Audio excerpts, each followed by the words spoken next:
ओम शांति। अभोक्ता, अकर्ता, असोचता, ज्ञान के सागर, पतित पावन सुप्रीम आत्मा शिव बाबा की 4 अगस्त 2022 की मुरली से होमवर्क। आज बाबा हमें कह रहे हैं कि जो पिया के साथ है उन पर ज्ञान रत्नों की बरसात है। तो हम सारा दिन अपने शिव पिया के साथ रहेंगे और देखेंगे कि शिव पिया से ज्ञान रत्नों की बरसात हो रही है। देखें बाबा को सामने, शिव पिया को सामने, मेरा शिव साजन मुझ पर ज्ञान रत्नों की बरसात कर रहा है। लौकिक में भी क्या होता है, साजन और सजनी की कौन सी जोड़ी अच्छी लगती है, जो एक जैसी हो। तो ऐसे ही शिव पिया मुझे आप समान बना रहा है।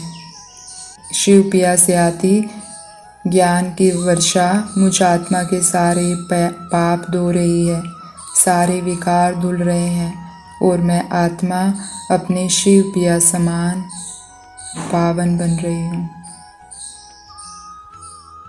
एकदम शिव पिया समान गोरी। लगातार शिव पिया से बारिश हो रही है और मैं आत्मा इसमें नहाकर सुंदर बन रही हूँ। तो सारा दिन हम इस सीन को इमर्ज रखेंगे कि बाबा से मैं बाबा समान बन रही हूँ, अपने शिव साजन समान बन रही हूँ। शिव साजन खुद मुझे आप समान बनाने आया है। आज बाबा ने एक और रूप में भी हमें साथ निभाने का वादा किया, वो है साथी। बाबा ने कहा अगर तुम बाप का साथ साथी रूप में लोगे तो सिद्धि स्वरूप बन जाओगे। तो हम जब भी कोई कर्म करेंगे तो हम बाबा साथी के साथ, बाबा किस रूप में, साथी के साथ कर्म करवा रहा है। और जब बाबा साथी के रूप में कर्म करवा रहा है तो बाबा की मदद है ही है।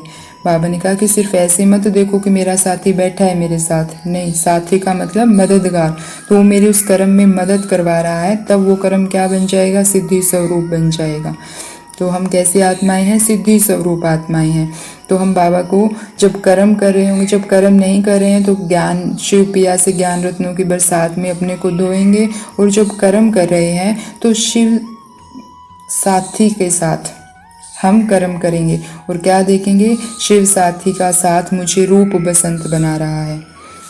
रूप मतलब मेरा रूप कैसा है, बिंदी, मैं आत्मा बिंदी चमक रही हूँ भ्रकुटी के मध्य। और बसंत मतलब जैसे बसंत में फूलों की खुशबू चारों तरफ रहती है, ऐसे मुझसे दिव्य गुणों की खुशबू चारों तरफ फैल रही है। तो मैं आत्मा क्या बनती जा रही हूँ, रूप बसंत बनती जा रही हूँ। तो शिव साथी का साथ मुझे रूप बसंत बना रहा है और हर कर्म में वो दिव्यता की खुशबू हम फैलाएंगे। और जब किसी दूसरी आत्मा से मिलेंगे तो उसको क्या, उसकी भी विशेषता देखेंगे। और जब हम सबकी विशेषता ही देखेंगे, उसके अवगुणों को नहीं देखेंगे, तो हम विशेष आत्मा बन जाएंगे। तो आज 3 सोमान हम साथ में रखेंगे। मैं शिव साजन की सजनी हूँ, शिव पिया के साथ हूँ। दूसरा, मैं रूप बसंत आत्मा हूँ। तीसरा, मैं विशेष आत्मा हूँ।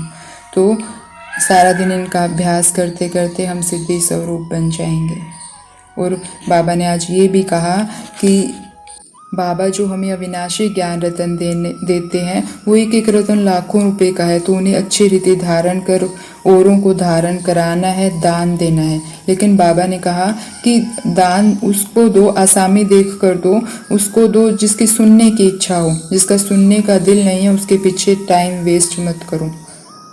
शिव के पुजारियों को, देवताओं के पुजारियों को समझाने के लिए बाबा ने प्रेरणा दी, लेकिन टाइम वेस्ट नहीं करना है। तो जब भी हम किसी को ज्ञान समझा रहे हैं तो बाबा ने हमेशा कहा सबसे पहले उन्हें निश्चय कराओ कि परम पिता परमात्मा तुम्हारे पिता हैं। उन्हें पिता के बारे में बताओ और अगर उन्हें वो चीज़ समझ आती है तब हमें आगे ज्ञान सुनाना चाहिए। अगर वो भी समझ नहीं आई तो हमें उनके पिछाड़ी टाइम वेस्ट नहीं करना है, अपना पुरुषार्थ करना है। तो आज हम ये भी ध्यान रखेंगे कि जब भी हमें समय मिले तो हमें बाबा से मिलवाना है, लेकिन टाइम वेस्ट नहीं करना है। अगर उस आत्मा की इच्छा नहीं है तो अभी उसका पार्ट नहीं है इसका मतलब, तो उसको पीछे टाइम वेस्ट नहीं करना है। तो सारा दिन मैं ज्ञान रत्नों में नहाने वाली आत्मा हूँ, मैं रूप बसंत आत्मा हूँ, मैं विशेष आत्मा हूँ। इन सोमानों का अभ्यास करते हुए बाबा साथी, बाबा साजन के साथ रहेंगे। तो ऐसी सिद्धि स्वरूप विशेष आत्माओं को ओम शांति। शुक्रिया मीठे बाबा, शुक्रिया।